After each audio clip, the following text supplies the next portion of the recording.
तो hi everyone, आप सबका स्वागत है आज के हमारे इस नए वीडियो में। इस वीडियो में हम बात करने वाले हैं ब्रह्मास्त्र मूवी के बारे में, जिसका रिलीजिंग टाइम है 9 सितंबर और इस मूवी को IMDb पर 5.6 आउट ऑफ 10 की रेटिंग मिली हुई है।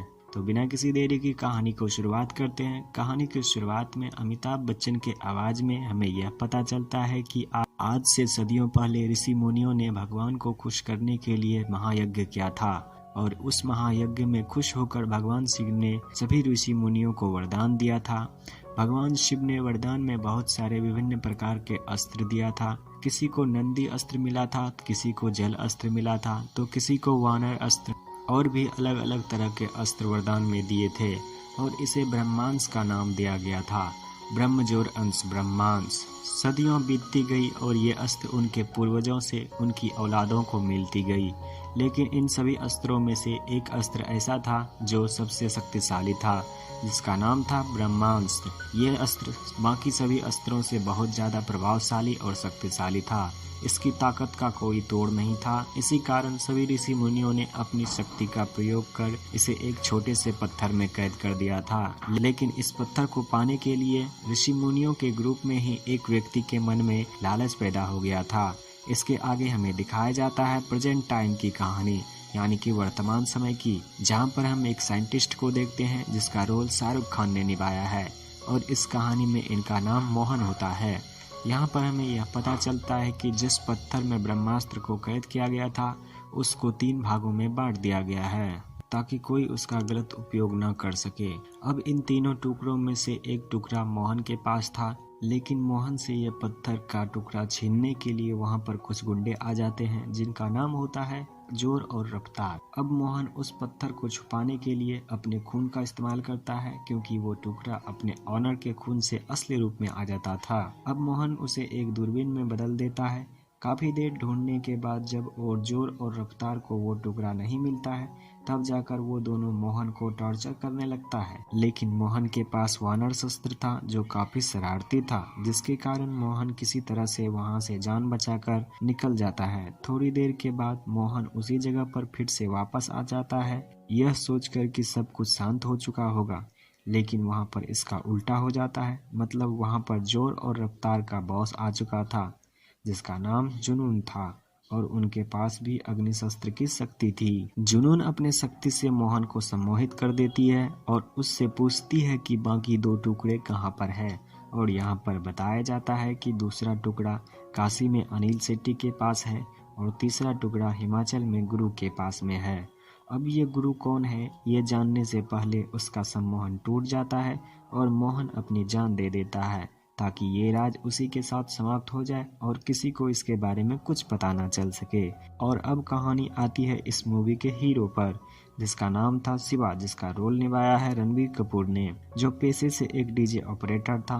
दशहरे के दिन शिवा ने ऐसा रोमांचक सॉन्ग बजाया कि सभी लोग अपने आप को नाचने से रोक नहीं पाया। और उसी दिन शिवा की नज़र ईशा पर जाती है और उन दोनों को पहली नज़र में ही प्यार हो जाता है और शिवा उसे ढूंढने के लिए गली गली भटकता फिरता है। साथ ही कहानी में यह ट्विस्ट आता है कि शिवा को मोहन के साथ हुई घटना का लाइव दिखा रहा था, क्योंकि मोहन ने कहा था इस शक्ति को बचाने वाला इस धरती पर जन्म ले चुका था और इस शक्ति को बचाने वाला शिवा ही था। कुछ दिन के बाद जब माँ दुर्गा की पूजा होने वाली थी और जब शिवा वहां पर पहुंचता है तो उसे ईशा से मुलाकात होती है और इनकी गहरी दोस्ती हो जाती है, जिसके बाद शिवा अपना पास्ट भी ईशा से शेयर करता है और कहता है कि जब मैं 1 साल का था तब हमारे घर में आग लग गई थी, जिसमें मेरी माँ जलकर मर गई। लेकिन मरने से पहले शिवा को उसकी माँ ने एक शंख दिया था। इसी दौरान शिवा को विजन दिखने लगता है कि जुनून ने किस तरह मोहन को टॉर्चर कर कर मार डाला और अब जुनून का नेक्स्ट टारगेट था अनिल शेट्टी, जो इस वक्त काशी में था। तो शिवा उसकी जान बचाने के लिए काशी जाने लगता है कि तभी ईशा भी उसके साथ जाने के लिए कहती है और दोनों काशी के लिए निकल जाते हैं। इसके आगे अब कहानी में असली ट्विस्ट आता है। एक तरफ शिवा और ईशा अनिल शेट्टी को बचाने के लिए काशी पहुंचता है, वहीं दूसरी तरफ जुनून और उसके 2 साथी जोर और रफ्तार उसे मारने के लिए आता है। और अनिल शेट्टी जो पेशे से एक आर्टिस्ट था, लेकिन शिवा ने थोड़ी चालाकी दिखाते हुए अनिल को बता दिया था कि कुछ लोग आपको मारने के लिए आए हैं, इसलिए आप हमारे साथ चलिए, हम आपको सेफ जगह पर ले जाएंगे। और इसी बीच हमें यह भी पता चलता है कि जब मोहन को मारा गया था तब उसे वानर अस्त्र भी ले लिया गया था। अब हमें देखने को मिलता है कि अनिल सेठी के पास नंदी शस्त्र था और वो अपनी पावर का यूज कर वहां से निकल जाता है, लेकिन जुनून इनका पीछा करने लगती है। तब जाकर अनिल अपने खून का इस्तेमाल कर अपना टुकड़ा शिवा को दे देता है और कहता है कि इसकी जिम्मेदारी अब तुम्हारी है, तुम जाओ, मैं इसे रोकता हूँ। अब अनिल अपने नंदी शस्त्र की शक्ति का प्रयोग कर उसे जोरदार एक टक्कर देती है और उनकी गाड़ी खाई में गिर जाती है। और दूसरी तरफ शिवा जल्दी से गुरु के पास पहुंचने की कोशिश करता है, लेकिन वानर अस्त्र के साथ रफ्तार उसके पीछे पड़ जाता है। लेकिन किसी तरह वो दोनों गुरु के आश्रम पहुंच जाता है, लेकिन ईसा को रफ्तार पकड़ लेता है और मारने वाला ही होता है कि तभी शिवा अपने अग्नि अस्त्र से रफ्तार को वहीं पर जला देता है। और ये सब नज़ारा गुरु दूर से देख रहा था। इसके बाद उसे अपने घर लाता है। इधर सोते हुए शिवा को याद आता है कि कैसे उसके घर में आग लग गई थी जिसमें उसकी माँ जलकर मर गई थी। दूसरी तरफ जुनून अपने बॉस से और ज़्यादा शक्तियाँ मांगती है।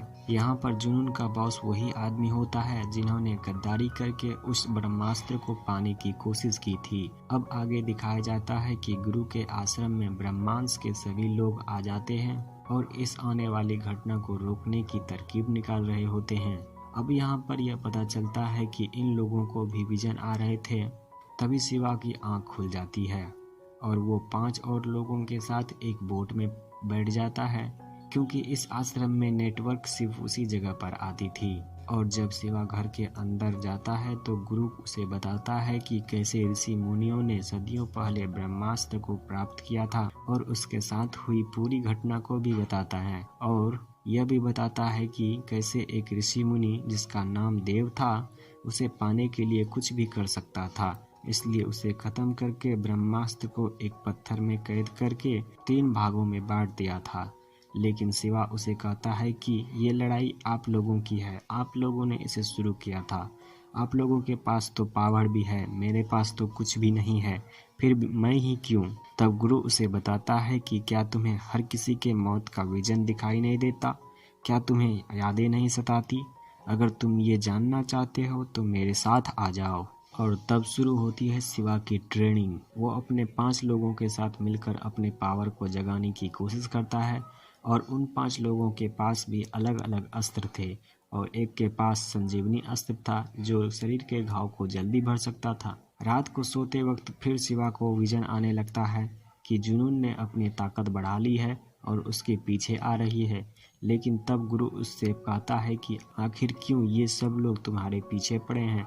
तब बताते हैं कि ऋषि मुनियों में सबसे ज़्यादा शक्ति देव के पास था, इसलिए उसे और शक्ति पाने की लालच आ गई थी और इसीलिए वो ब्रह्मास्त्र को पाना चाहता था। लेकिन उसकी पत्नी अमृता जिसके पास जलस्तर की शक्ति थी, वो नहीं चाहती थी कि ब्रह्मास्त्र की शक्ति से दूसरे ब्रह्मांड का विनाश हो जाए, इसलिए उन दोनों में जोरदार लड़ाई हो जाती है और देव को मार गिराया जाता है। और अमृता यानी कि तुम्हारी माँ, उन्होंने ही उस अस्त्र के टुकड़े किए थे। सच्चाई जानकर शिवा काफ़ी मेहनत से ट्रेनिंग की तैयारी करने लगता है और अपनी शक्ति को जगाने की कोशिश करता है और बाद में गुरु से पूछता है कि तीसरा टुकड़ा किसके पास है, तो गुरु बताता है कि वो टुकड़ा तुम्हारी माँ के साथ ही था। दूसरी तरफ जुनून उस गांव में आकर कुछ लोगों को अपनी ताकत देकर उसे इस गुरु को ढूंढने में लगा देता है। लेकिन जब शिवा एक आदमी के अस्त्र को पहनता है तब वह डायरेक्ट अपने पिता से कनेक्ट हो जाता है जो जुनून का बॉस होता है। इसलिए शिवा आग को कंट्रोल कर सकता था क्योंकि जो जुनून का बॉस था वो शिवा का पिता हो निकलता है। अब रात को जुनून और गुरु के टीम के बीच जोरदार फाइट होती है।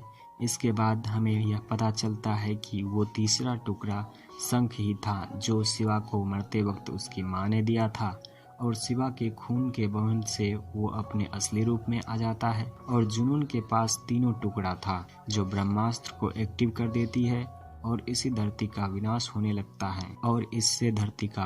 लगता है धरतियां फटने लगती है, पहाड़ ढहने लगते हैं। तो शिवा इन सब को बचाने के लिए उस ब्रह्मास्त्र की शक्ति के बीच में आ जाता है।